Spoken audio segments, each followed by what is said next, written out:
Bliss and Grit is an entirely listener-supported show. Supporting us is also designed to support you through keeping the episodes rolling, but also through rewards for your donation, like a Getting Started guide, a private forum, and downloadable meditations. To become a supporting member, you can visit patreon.com/bliss and grit.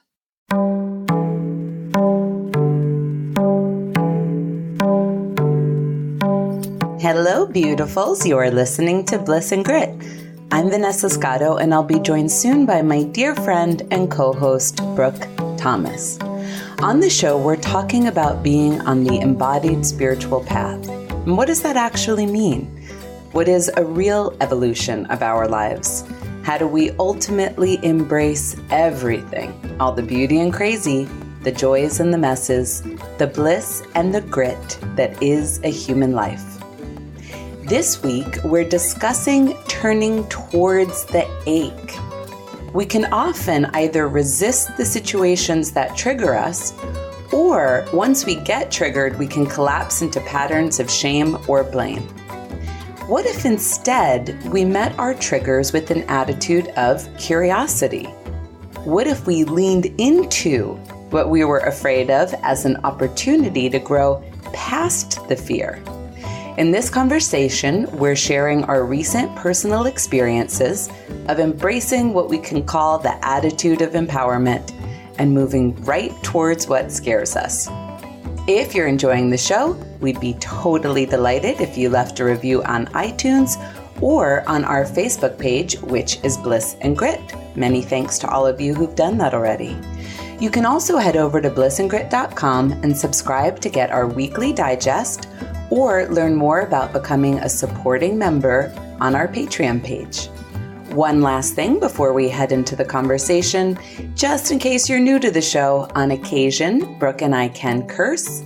So if you're in mixed company, feel free to pop in some headphones. Okay, everyone, here we go. Hello, Brooke. Hello, Vanessa.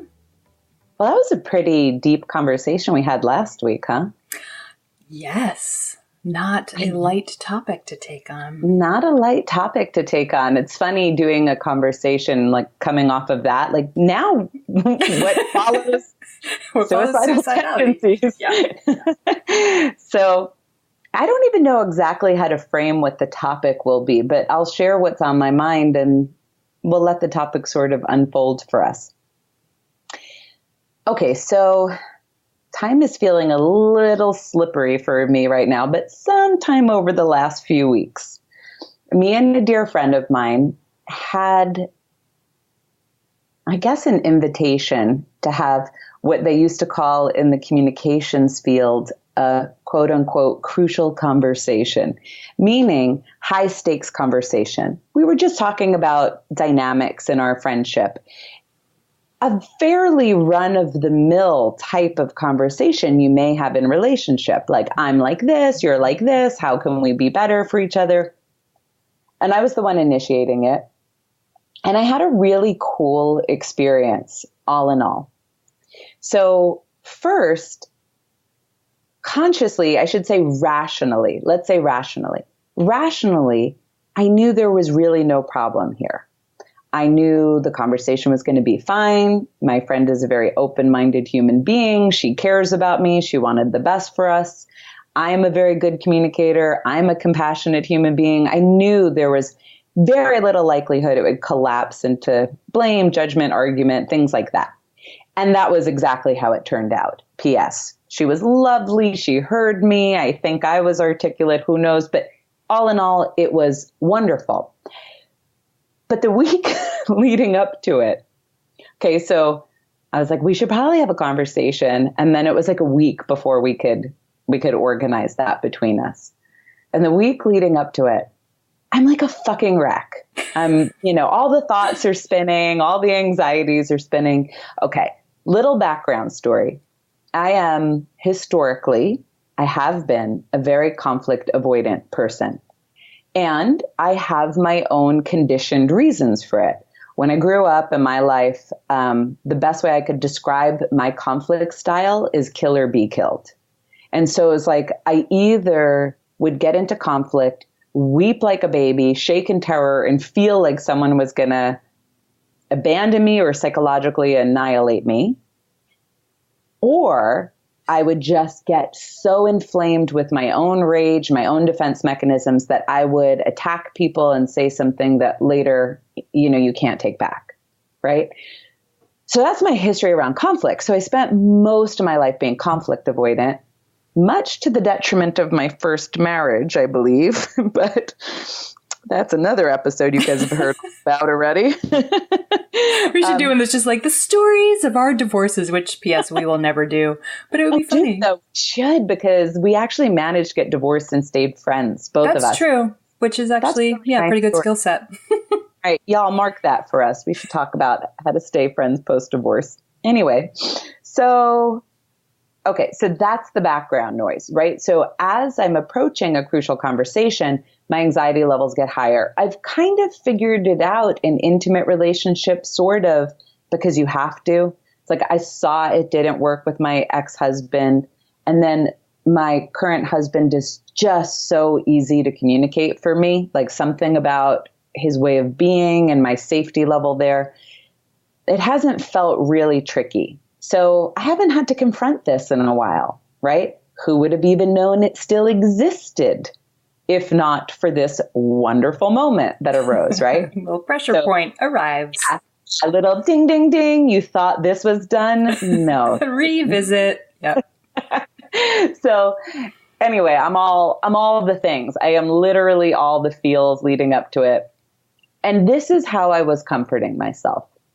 So I don't know, a while back, somehow through the couple of retreats I went on with Matt Kahn, I don't even know what words he was using, but somehow kind of repeatedly he kept delivering this message. He wrote that book, Everything is Here to Help You. And he spoke on our show about things being like a wonderful invitation to see where your healing lies, right? That life is giving you this wonderful invitation to see where your healing lies. And so I was looking at it like that, like, okay, this really doesn't have to do with reality. Thank God I have enough consciousness at this point to see that, right? She's a nice woman. I'm a nice woman. Nothing's going to go crazy. It's not a kill or be killed, right? But I'm still so triggered. So what is that telling me? There's stuff left within me. There's still conditioning and memories and fears and nervous system activation. So then I thought to myself, well, normally my attitude to triggers like that are revealing my constrictions is just don't do the things that create the trigger, right? Sure. Like that old, like, hey, doc, my elbow hurts. And they're like, don't move your elbow. Mm-hmm. That joke? Uh-huh. Something like that. Anyway, like that. So then just don't have friendships with people where I have to have conversations. And I just want to disappear out of the circumstance that triggers me. Or, okay, I'll give you an easy way you all can relate to it, because this is common for empaths. I just won't go anywhere where there's negative vibes. Right? Yeah. Good luck on that one for all of us.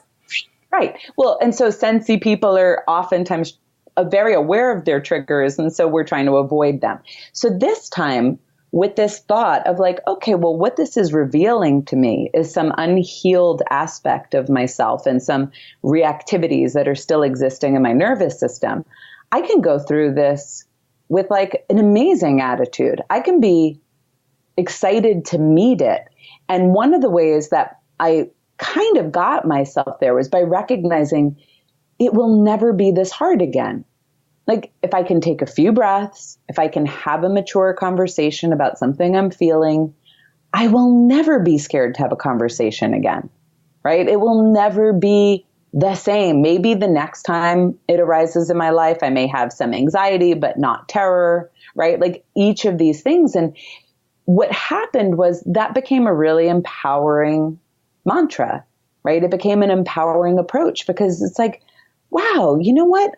We all know so much shit in our head is made up. That was just garbage from someone's conditioning and all my experiences circulating through my head. And we do it all the time with everything. We're applying meaning, and then we're making it up, and then we're inflating it. And, it's not like we mean to be doing it. It's just part of how the human defense system is in operation. So I'm like, rather than paying attention to the thoughts in my head or applying significance to the, to the thoughts and the feelings that are arising around fear and anxiety, let me just do the thing, like do the hard thing and see what happens on the other side of that. Like, even if the worst case scenario that I knew wouldn't happen happened, like, and I don't know, turned into some bloodbath, you know, like she's clawing your face. You know, something out of my high school life, right? In Queens. Yeah, I was going to say you grew up in Queens. Shit's for real. I'm sure that I would still have a greater understanding of my strengths and my capacity. I would have a deeper understanding of other humans and the signals that they present. Like, I'm sure something else would reveal itself. But either way, oh my God, this is like what kind of loops back to our nervous system talks. At least I'm not stuck in freeze mode. At least I'm not stuck in freeze mode, chattering my teeth over something that's totally unreal behind my couch. And I can at least start moving. And in movement, even if it's not, let's say, I don't even know how to put these qualifying words on, but the healthiest movement of all time, even if it's not that, at least I'm moving and I can learn from my movements rather than stay trapped by some fear that was created by damage that happened to me 40 years ago because it happened to my dad 60 years ago, and so on and so forth. Well, it's interesting because in some ways somehow your mind was able to choose a different narrative, right? Because the narrative that fear always tells is this will be the worst, you're screwing up, and the most important thing fear says is this will always be the worst. You will never get over this. P.S. Why aren't you over it yet? What's wrong with you? What's the matter with why you? haven't you cleared all of this yet? And then for whatever reason, a different narrative this time around appeared for you, which said the complete opposite, which was, oh my gosh, like if I face this time, it will never be this pressurized again, which is like amazing because it's the complete opposite of what fear says, which is it will always be like this. And why haven't you gotten over it? And what's wrong with you, you know? Yeah, it's like a genuine lean in. Like, I am definitely a lean out person. Like, just see if it can blow past me. I'm a lay down and play dead and just let it just toss me around. Like a tumbleweed of trauma. Exactly. This feels awful. But I'm playing dead while it continues to feel awful. So I've been doing a similar thing lately. And I just have to say this, like, when immobilized with fear, or when fear feels really loud and really true, it feels really loud and really true and immobilizing. So there have been many, many, many, many, many instances in my life where that was the only option I seemed to be able to choose because that's what happened. You know, I don't know why, but it just, and I've been introduced to these ideas of lean in, I mean, for so long now, right? Like lean into your fears, face your fears. One of my favorite stories of all time that Pema Chodron tells about Chogyam Trungpa is when he was with the monks. I'll briefly butcher it by regurgitating it here, but he was with his monks and he was trying to teach them about leaning into fear. And so he brought them to a cemetery at night. Do you know this story? And there was a dog, like a guard dog on a chain, but like vicious guard dog pulling on at the end of its chain, barking at them ferociously. If it hadn't been chained, they would be mauled, was sort of the vibe. And he's just walking with them calmly. I don't recommend this as a spiritual teacher, by the way, but this wouldn't be my pick of a spiritual teacher approach, but this is what happened in the story. And because they were going to spend the night in the cemetery with this vicious guard dog on a chain and learn to not be afraid, learn to turn towards their fear. Well, as they walk past the dog, they hear the clink of the chain breaking free and the dog coming towards them. And what happens is that the monks run away from the dog. They're facing away from the dog.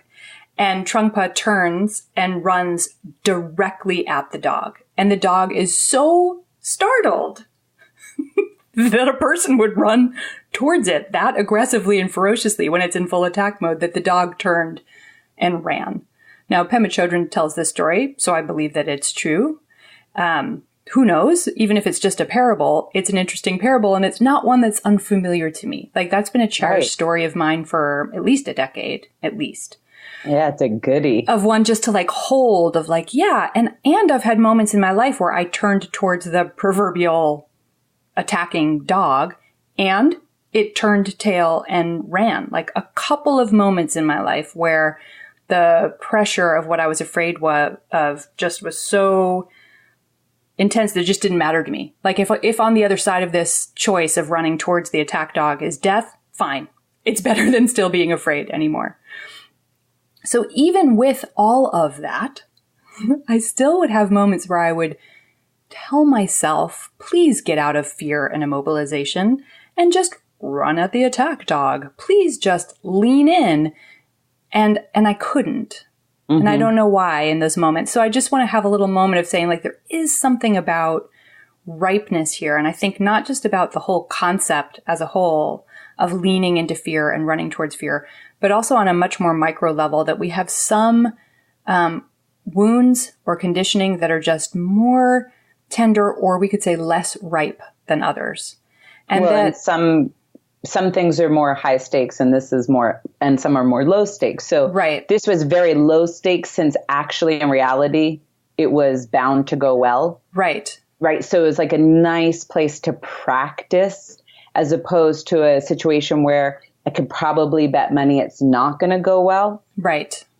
And that would be a much higher level, a requirement of my own strength and courage and capacity. So, So I guess I've just situations are low stakes, some are high stakes, some conditioning's intense, some is less intense. Yeah. I can feel the empaths out there. I can feel us all going, why can't I just lean into my fear? Yeah, what's wrong with me?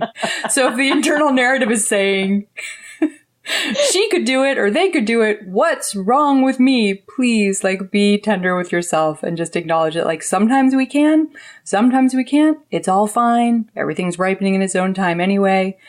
And, right now in my life, the place that I'm able to do that, which I have never been able to do it for, and surely I wanted to, and surely I knew it was the right choice to make. But is around money. My money story is so wound up for whatever reason. It's a mystery. I honestly think it's ancestral stuff because it doesn't make good logical sense considering the screenplay of my personal life.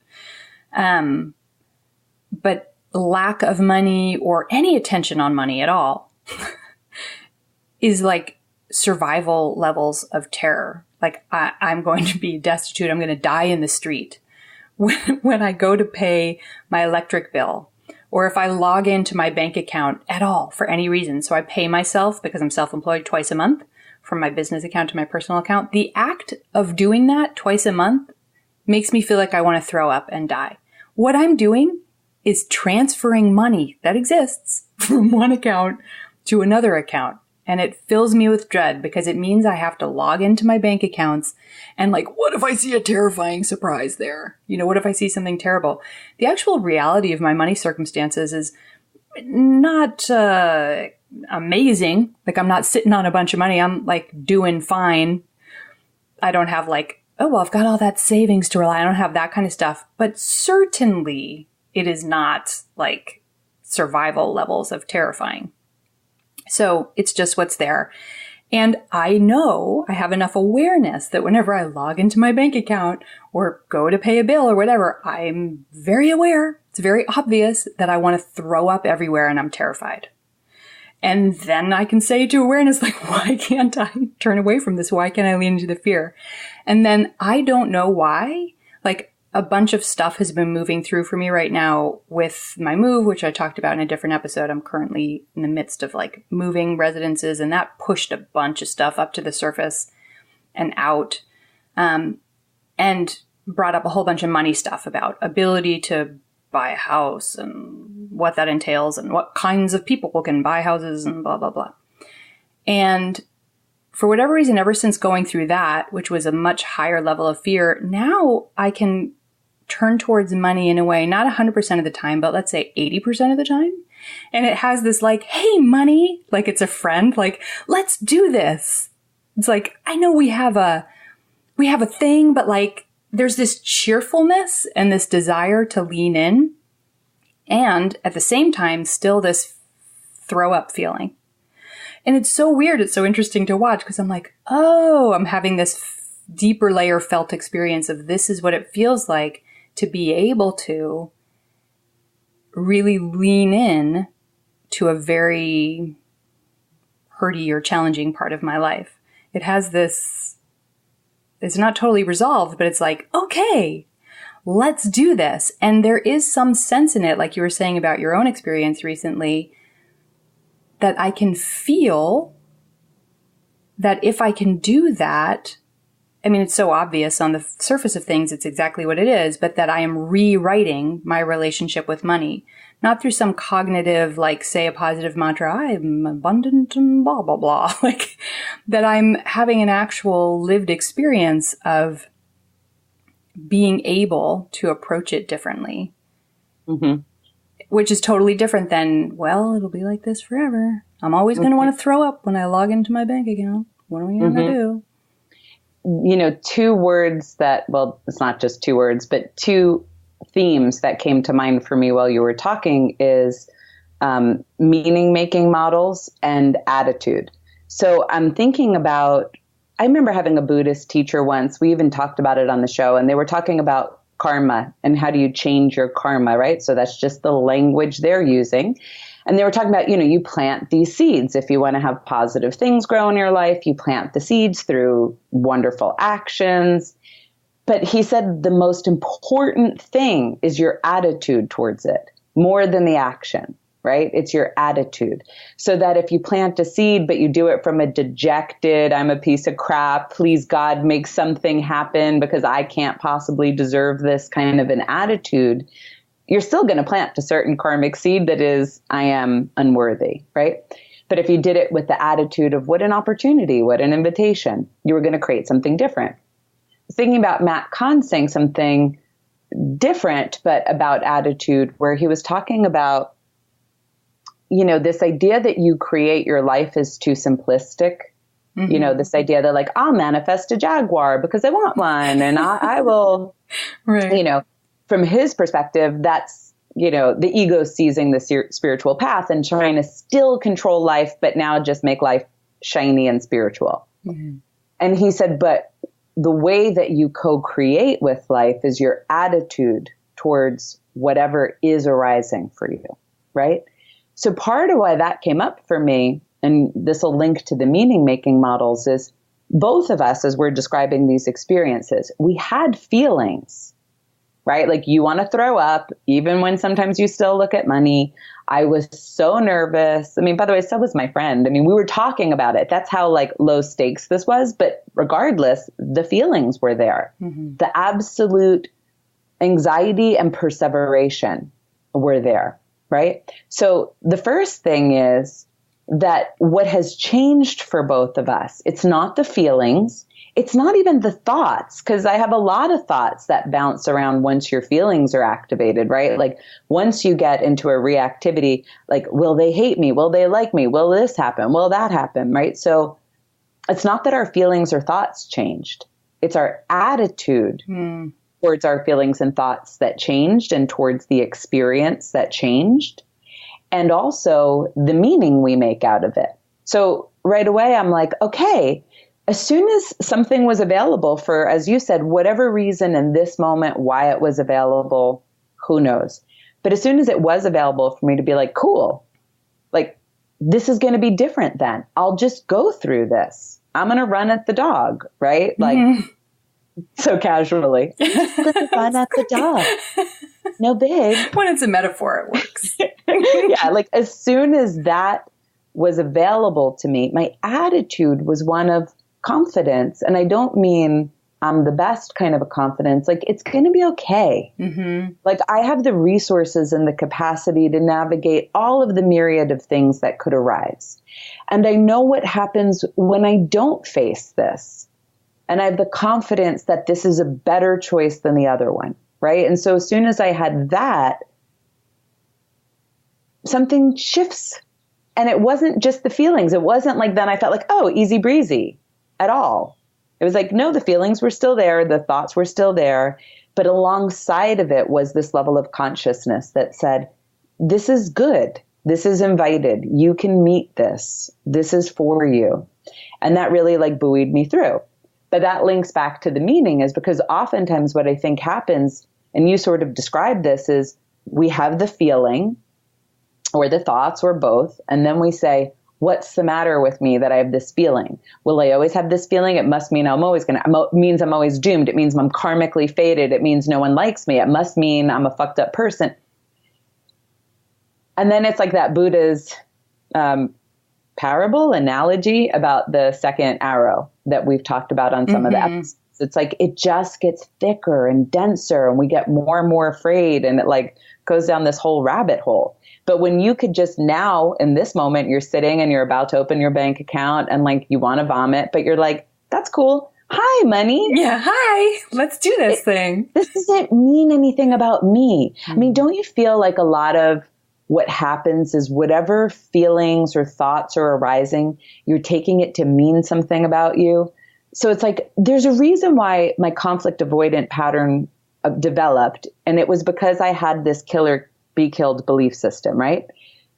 But that's because that's how my lineage operated, quite literally, kill or be killed. Right. And so that was just some like junky garbage, like that echoes through the chambers of my, I don't know where it gets stored, subconscious, nervous system. I don't know, but it's just echoing through the chambers, but it doesn't mean anything about me. It doesn't mean Vanessa's not confident. It doesn't mean Vanessa can't handle conflict. It doesn't mean Vanessa's not a good communicator. It doesn't mean I'm a bad person because sometimes I'll think kill or be killed or whatever. Like it actually doesn't mean anything about this life force that is Vanessa. And I think that moment when somehow you can decouple and depersonalize that this says something about you as a person just because thoughts and feelings are still echoing through the chamber of your body mind is a pretty powerful one. Do you know what I mean by that? Does that make sense? Yeah, for sure. And I think it's really super important to point out because whether we're using the language and surrounding ourselves within the community of spirituality, psychology, or even science, if we're talking epigenetics, we can create meaning. We can craft a tale that says this is just how it is for you, right? Even within the guise of I'm on a healing journey, which would be psychology and spirituality. You know, psychology can talk about, it can so much hone in on your experiences, your wounds, your traumas. And so you're this kind of person, you know, you're the kind of person who gets conflict avoidant in your case for this conversation and terrified about survival issues in this case, for me in this conversation. And in spirituality, we can talk about like, well, it's just it has much more of a kind of collapse burden to bear thing, right? Like, well, it's just my karmic burden to bear. Or we can even use like appreciation for the mystery against ourselves and be like, well, it's just part of the mystery, which is just a story of it will just be like this forever. I don't know why. I'm always terrified when I open my bank account. It's the mystery, which is kind of a way of laying down and playing dead. And it's like, well, it is, but it doesn't mean that that's always going to be the case. You know, and we can also look at really interesting fields about epigenetics and trauma, ancestral trauma, and how these things are carried out, which I think for you and I both with the patterns we're describing today, my family fled famine, you know, like, and then had really shitty, multiple generations of really shitty financial situations and poverty. So it's like, oh, that's really interesting. That's in there. But that doesn't mean that it's just the ingredients I'm made from. And so what are you going to do? What it means is that there's this, lucky me, this opportunity to heal this wounding of my whole lineage, or if we want to keep it about me personally, of my life and my life experiences. It's still here and alive right now, which means at any given moment, through, honestly, like without turning this into a pie in the sky, like at any moment you can turn towards your fear with delight. I actually haven't found that to be true. What I was saying before, I've really found that there is a certain amount of ripeness and grace, and I'm kind of using those words interchangeably, where it's like suddenly it's available for a deeper layer of healing. And, I find that oftentimes the layers keep going. I'm laughing because I was watching, Matt Kahn is our focus of the day, I guess, but I was watching his Core Wounds broadcast. He's doing this group healing tour right now. And it was so good. He was talking about it. Sometimes people use the metaphor of an onion. It's like peeling an onion. You peel one layer and there's another layer underneath. He's like, but I don't believe it because how big is this onion? And it's like, it's true, for all of us. It's just, as long as we're in a human body, we're going to have a human experience, which requires a certain amount of humanity. Like there's going to be material to be met. So we don't need to think about it as like, when do I get to the middle of the onion and it's the last bit? It's just whatever's coming up to the surface is what's here now. And so maybe through grace, we can meet it in a different way. And I think that this time around, that where I finally have, through grace, some enthusiasm to meet the money thing, like genuine enthusiasm. There's this excitement of like, ooh, I can feel something is different. My ability to engage with it is different. Instead of just tolerating wanting to die, I'm able to want to die and get kind of excited. So it's like there's also this, besides there being a different attitude, a positive attitude, an enthusiastic attitude, there's also like a curiosity, because I can feel that there's something other than just status quo, the way it's always been. It's really exciting. It points to the aliveness of all of this stuff, that we don't need to energetically throttle ourselves about why we haven't healed everything yet.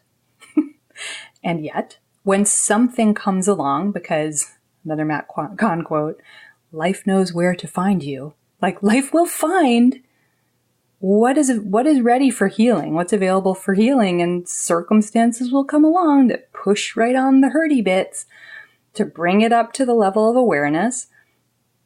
And then maybe we're ready. There's something else there. There's some other attitude or way of being that wants to meet it in a fresh and different way. I always like the word grace, and sometimes we have to use it because we don't understand everything about spirituality and ourselves. But it also sometimes makes it feel so out there. Yeah. Like, I don't know how I magically got to this moment, but that's not exactly true, right? Like if we look at our lives, like what we were just talking about in the integrating teachers and Matt and Locke talk, we were saying like, yeah, we're circling to some of these things, but we have a higher level of consciousness. And why? I don't know. We've years worth of meditation practices. We've done a lot of beautiful work with a lot of teachers. Like we've been working on our nervous systems and increasing our capacity for tolerating sensation and tolerating feeling, right? So it's still a bit of a mystery, but then again, there is something we can be doing to interact with this, right? So that it's not, okay, well, I guess I'll just hope, fingers crossed, that one day I'll feel that. The magic trick will land. Yeah. And actually even hearing something like this kind of conversation can already open up a shift. Just like I think hearing and seeing Matt reflect that to me opened up a shift, right? Like this alone can do something. But I think it's cool to begin to recognize, like, that's what I liked about Locke's work. Like, there's something to be done. Mm-hmm. You know, if you feel really inflamed and contracted and like you're just suffocated by some of the old patterns that are running through your system, you know, there's something to be done. Like try Locke's meditations. So many people reported to us that while listening, they did his glimpse practices that he, you know, walked people through while he was talking to us, that they were like, whoa, like blew their minds open. Great. Try doing that regularly, right? Like, whatever your entryway is, like we listen to Matt Kahn a lot because there's something about his voice and his being that does create a sense of openness and safety and curiosity in us, right? And empowerment. So I think it's cool to mention grace because even though I do all of those things, I never know when I'm going to have that readiness and that understanding and that attitude that kind of moves things in a new direction. But also, you know, there are things we can do to support ourselves. Because I guess if you think about it, I don't know how all this really, really works, but something's getting repatterned. Like when a pattern is triggered, so let's say with money or with a talk with someone, or let's say with dating or a relationship, like these are all things that can re-trigger old patternings. Then it seems like the body just goes right back into that mode, right? Like however it remembered being, it goes right back into that mode, right? And so the more we can understand that, support the body through that, build some resiliency around that, increase our capacity to tolerate that level of sensation, like all of those things are bound to help. I mean, don't you think? Right? It's not all grace. No. And I think that's one of the reasons why I was saying I was using grace and ripeness interchangeably, because ripeness is actually an ongoing natural process that's constantly happening. Like there's never a tough luck, you know, sit around and wait for it. Like it's always ongoing. And then something's ripe. And then, you know, things move and things change. As you were talking, I was thinking about the importance of prayer, which is one of those words that's just in the wreckage with all the other spiritual words. So I'd like to say what I mean by that. Prayer, first of all, gets associated with organized religion. And it also has gotten very associated in our minds with like asking God to give us our treats. It's a little bit like the way the law of attraction stuff goes, right? Where it's like, this is what I want. When will you, separate other God in a cloud, hand me my treats? Yeah. And I think prayer instead is like actually this deep desire within us, and that we have a multitude of very, very deep desires, but all of us have like a handful that are the big ones, right? That we know we really carry, that really keep us up at night or trouble us or disrupt our relationships or disrupt our lives moving forward in some way. And so the prayer is that we are aware, we see that, we see this particular area of life or experience. This is very challenging for me. It's hurty. I repeat the pattern a lot. And I don't know how to get free. Even when we maybe have lots and lots and lots of tools and support, there can be these places that are just very rock-like, you know, very immovable. And so the prayer is just this lived experience of like, I see you, I see this seemingly immovable object within myself, and I desire, like from the depths of my being, I desire with my whole heart that this will heal, that I'll be able to have the experience in my human life of seeing this unfold and change and move and change its shape and change its experience. And that those are prayers that we don't need to like formally sit down and write out or sit down and say out loud or whatever, or go to a place of worship in order to deliver the message in the bottle, you know, that there's something that they live within us, that they're ongoing processes, and that is the ripening agent. You know, for me, I've just seen that like, for whatever reason, I mean, I have a few, right? Like relationships, another one for me, but like, let's say money, for whatever reason, God, man, it has just been so painful for me in my life. And I would say the last 12 years in particular there's been this very loving and passionate and clear. I'm very clear that I have this prayer, this ongoing prayer. I would love to experience this shifting and changing. Which is a little different than like blaming God, right? Why does this suck? Why won't you give me my treats? It's a little more like putting fertilizer on the ground that is you, and just saying, again, it's an attitude change, right? It's like, I believe that this can shift and change. I don't know how, I don't know when, but I have this deep desire, and so it must be possible, and I'm willing to lean into that possibility. And I don't know how that gets delivered to me via my life circumstances and experiences, but I'm willing. Mm-hmm. And that is more of a, you're actually reading The Surrender Experiment, which I haven't picked up yet, but it's a lot more of a like surrendering. It's a much more open-hearted, open-hand approach to prayer. And I think that that's what we're really living with when we have these painful areas. And so the grace isn't just like random, ta-da, magic wand kind of stuff. It's as a result of what we're carrying in our hearts as these very genuine, very open, willing prayers for resolution and shift. Well, from the way that you're describing it, so obviously the first thing is there's this openness, right? Like this open palm kind of approach. You're also opening receptivity. Mm-hmm. Right? Like I'm willing to receive, I'd like to receive, right? Which can be so difficult for so many of us. Actually, it can be probably a fundamental dilemma for so many of us.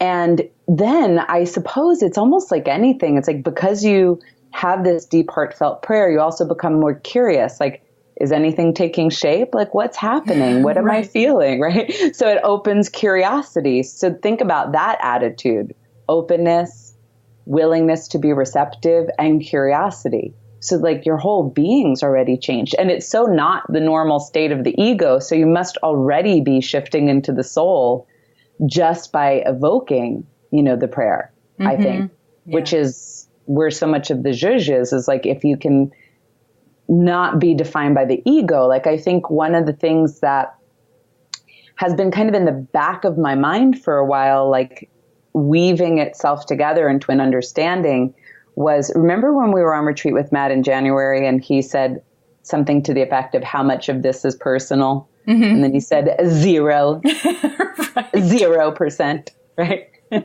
Yes.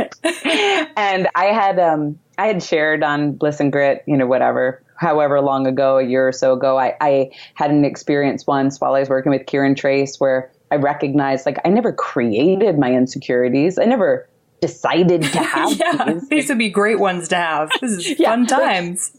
There's no Vanessa in there who chose this shit, right? And there's no Brooke in there who chose it, right? Mm-hmm. So who am I mad at? Who am I holding a grudge at inside of myself? Because there was no one who did this, right? It's not a personal thing. And I think recently, as I've been able to, like I said before, kind of decouple that me having certain thoughts and feelings, like even when we talked about suicide last week, just because I have suicidal thoughts, it doesn't necessarily imply something about me. Mm-hmm. It doesn't imply that I'm a despairing person. I'm actually not anymore. I also don't have the thoughts anymore. But Kieran said she's spoken to a lot of awakened teachers who still see them cycle through, right? What does it mean about them? Nothing. Mm-hmm. It means there was a suicidal thought. I mean, that's what I find so interesting. We're so interconnected. I mean, you and I have been talking about how with all this stuff, I don't know, the United States has got so much going on. We have such a global audience. I'm sure you all have your own thing happening in your collective, but we're so interconnected, literally, like mirror neurons, empathy, compassion, all implying interconnectivity. So when you have thoughts and feelings going through your head, how do you even know they're yours? Mm-hmm. How do you even know what you're picking up? How do I define what my parents just kind of handed me versus something that there's a Vanessa in there who decided to own something, so when you start to depersonalize it, I think that really helped me, because one of my major trip ups was shame. So anytime, let's say, even if I was to have a suicidal thought, I didn't feel ashamed when we were sharing last week, but afterwards I thought for a second, I've told people that I've had these thoughts. I mean, what will our listeners think of me? Will I not then therefore be seen as actually the very happy, adjusted person I am? And then I'm like, no, of course not. That doesn't mean well, you all may see me however you want, but nevertheless, from my perspective, it doesn't mean that. Mm-hmm. And I think that little tendency, you said this is a terrible Sensi mantra, but it is the most common one. What's wrong with me? That terrible mantra that can circulate through the brain, because then we become afraid about ourselves. The moment I was able to depersonalize it, I could kind of live in that Buddhist saying where it's you're the sun and the thoughts and feelings are clouds. It's not that they don't exist, but they're not necessarily a problem, and they don't define you, and they're not even necessarily about you. Mm-hmm. That to me is a fine distinction. They don't define you. They're not even necessarily coming from you. Who is you, of course, is our larger question we could hold there, but it's not what we think it is. And then as soon as I could see that, it's oh, so then I don't have to beat myself up. I don't have to go to war with myself. I don't have to try to fix myself. I don't have to think it means I'm broken, and so therefore I'll always be broken. I don't even need to apply a ton of significance to this in general as defining my life. So I don't know, that was part of what I think's been really helpful for me since January. And as you're talking about all these things that pass through us, thoughts, ideas, things from the collective, for sure. And as we decouple, as you said, from believing that they are us or that they say something about us, I think it's tremendously relieving to do exactly what you said, to realize oh, this doesn't mean anything about me, and it doesn't mean I need to feel a certain way about it or any of that stuff. And then the other thing that I've found helpful is the prayer aspect, for myself, that I can hold that, but also, so let's say, because I tend to be pretty empathic about the collective. I was thinking about this the other day because I was reading Judith Orloff's description of different kinds of empaths. Have you ever seen her? I'll put a link to an article. Earth empath. Yeah, well, I was oh my God, Vanessa's totally an earth empath. And I don't think I don't know what her words were, but I'm I'm such a collective humanity is always my what's going on with humanity? And so those things will be felt very deeply by me, when the collective is really riled up, which it is kind of all the time because it is the nature of our species, but right now it's really highly pressurized. And that there can be an awareness that it's moving through, like you're saying, the sun and the clouds. And then also we can touch it with love. We can touch it with a loving prayer. I see you, I love you. And I pray for mercy.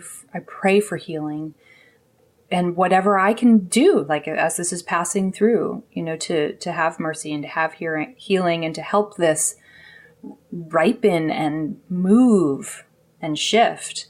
So we can depersonalize it and we can still love it. And I think that that's a really nice combo. Those two things, because usually what the ego does, it loves to make things dualistic, right? So it's if we depersonalize it, it means we're turning our back on it and away with you, be gone, demon. And we're not saying that. We're saying both and, that we love it more deeply and more tenderly at the exact same time as we depersonalize it, that those things come together. So it's not what we normally think of when we think depersonalization, because we're in land of duality. Right. There's a kind of psychotherapy called narrative therapy. I believe this is the one, and if I'm wrong, one of my lovely therapist listeners, please email me. But I believe it was narrative therapy, and they would teach that instead of saying, for example, I am depressed, you would say depression is here, or you would talk about your depression here's what depression did today or was like today. And, as weird or kind of far-fetched as that can seem, it can really be of great assistance in helping people relax. And what's it pointing to? That the power of those words, I am. Mm-hmm. I mean, I just had a woman at a party the other day ask me, like, I forget what the book's called, like, but do you read the I Am Chronicles or something? It's something from the 40s. It's a book all about the power of I am. And you know how many statements like I am, they use that because those words have power. So as soon as it's like, I am anxious, I am this person who is suicidal, I am this person who is this way. As soon as we start to put it into that bracket, we start to get nervous about ourselves. Will I ever be different then? Because I am that person and it is this thing. And we become afraid, and then maybe we even become despairing because we can't believe that anything will change, or we become despairing because we think we're just some mistake the universe made, or, whatever the case may be. So the depersonalization in this case, like you said, it's just recognizing, like, instead of saying I am depressed, it's like, yeah, depression is coming through this body mind. And I can sometimes understand why, sometimes not. I can love it the whole time, but it's not the defining aspect of this life force. Like this life force, this aliveness, this soul that is Vanessa cannot be defined by any one characteristic, because even if you have anxiety, you most likely don't have it in every single moment of every day. So you can't be anxiety. Mm-hmm. Even if depression, you've probably had, even if it's 5 minutes out of a week that you weren't having depressive thoughts. So then who are you? Right? So all of these things, I am the person who's afraid of money. Really? Is that who you are? Mm-hmm. But it's how it feels when it can get really potent and really painful. And it's probably just the aspect of our brain that wants to categorize and throw it in a bucket. Like, okay, so I am the anxious person. So how will I do the things that someone would do to reduce anxiety? Right? It's like, how am I going to manage this permanent and forever flaw of mine? Yeah. It's an innocent, like, how do I find safety given that I am this? But it's so solid. It's so concrete. And it's so not true in an absolute reality that it's a beautiful thing to let go of. And then, yes, like you said, love, love, love, love, love, love, love. Yeah. Love it. Pray for it by loving it. Yeah. Love life. As we wrap up the conversation, I just want to say, because like we brought up a lot of different things and like ways to navigate about turning towards the things that trigger us or that we're fearful of. And if I could pull out like one thing for people to take and play with, it would be curiosity. Like just entertain, just let curiosity be there. Like curiosity about how it might shift, curiosity about how it might heal, curiosity about what life might bring you in order for this to move through in a different way. And because that's different than attitude change, I feel like attitude change comes as a side effect of curiosity. Mm-hmm. Yeah, it has to kind of come as a side effect of something. Because if we just go to attitude change, which is what we see a lot in self-improvement circles, we're usually putting on a new Halloween costume. Mm-hmm. But if we start with curiosity, the attitude change will be an inside-out job instead of an outside cover-up. So play with that. Like, see if you can entertain a little more curiosity about these patterns that might create so much fearfulness and so much angst, because we all have them and certain categories are more potent. And just, we don't need to go running at any snarling attack dogs immediately, but like, can we be a little curious about how we might have a shift in the way that we meet and greet these things and interact with them?